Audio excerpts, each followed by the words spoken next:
I'm Gareth Kane and welcome to Ask Gareth. The idea here is very simple. You ask me questions about corporate social responsibility or sustainability and I answer them. The clue's in the name. And the question this time is a corker. And it comes from Dave Morman from Staffordshire University. And he says, Dear Gareth, how can I teach sustainability when I live unsustainably? Now, great question. I want to broaden it out a little bit to other sectors, not just academia, to how can I ask other people to behave in a more sustainable way when my lifestyle falls short of true sustainability. And all of us who are reasonably sensible must have wrestled with this issue at one point or another. Am I being a complete hypocrite in doing so? Well, some people don't seem to have such a problem with this.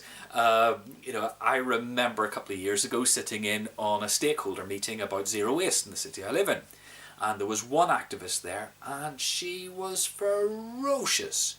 Nobody measured up on her scale, or her moral sort of tape measure.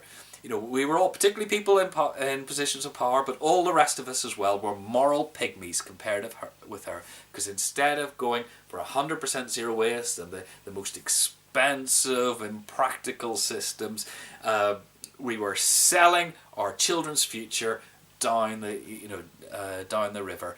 And we were short-sighted, we were stupid, we were all these things. The barracking went on and on and on, and so did the meeting. But eventually it came to the end. And I helped a few people pack up and then we escaped. And we came out of the building just to see her climbing into the passenger seat of her husband's gas-guzzling Range Rover. Now we all burst out laughing and any credibility she had just imploded. She was being a complete and utter hypocrite.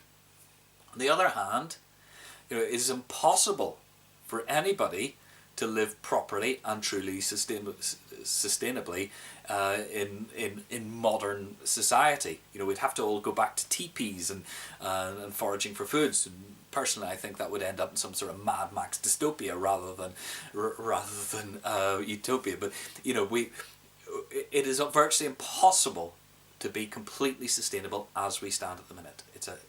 It's a long journey that we all have to take. But what does that tell us? How do we unravel this conundrum? Well, here's 3 things that I think you should consider. First of all, people believe what they see, not what they read. So if you're a sustainability leader, you have to be seen to be acting and behaving in a reasonably sustainable way.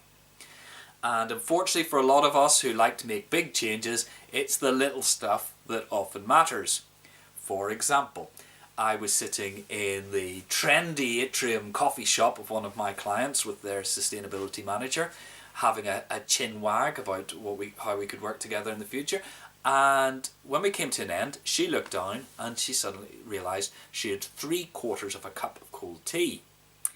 And this sort of panic went across her face because she wanted to recycle the cardboard cup in the nice big bin which she had got sorted out and provided there.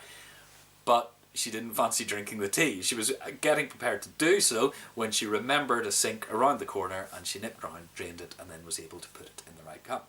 She came back to me, slightly flustered, and said, that might seem trivial to you, but I cannot be seen to do the wrong thing.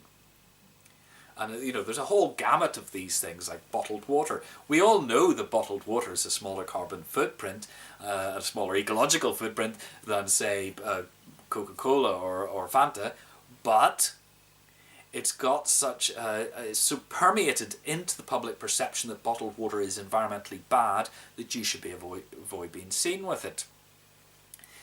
And also the flip side of that, of course, is you should do some wonderfully positive things as well. Ride a bike to work or buy a hybrid or electric vehicle, put some solar panels on your roof, that sort of thing.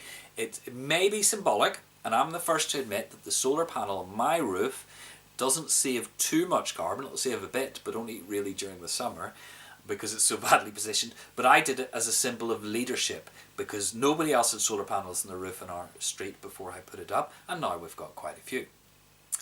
Second point, don't preach in the first place.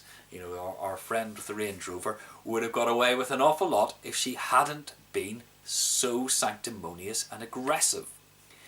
My preferred approach to engaging people in sustainability is, instead of trying to tell them why they should be acting more sustainably,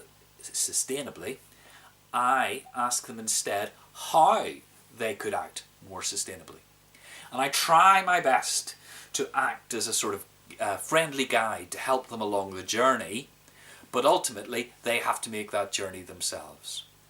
And instead of sort of giving them a sermon, I try to show empathy for the journey, and they will understand that I am going through the same challenges as well.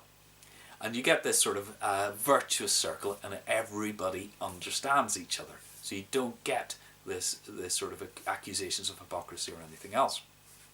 My third point is, don't fear the idiots. Ultra greens, like my friend with the zero waste, or on the flip side, hardcore anti-green people will love to see somebody try to be more sustainable and slip up, and they will try and pin you down on it. But the important thing here is, they don't matter. They're fixed in their views. We won't change them. Let them be. The important people are the people in between. Sensible people who are open to greener behaviour, or more sustainable behaviour, but haven't quite made the journey yet. And those are the people we should be aiming at. So even though the noise might come from the extremes, ignore it and focus on the people who matter. So the triple bottom line here is, most people do not expect you to be perfect, but they do expect you to lead by example. Okay, Dave, that was a great question. I hope I've gone some way to answering it.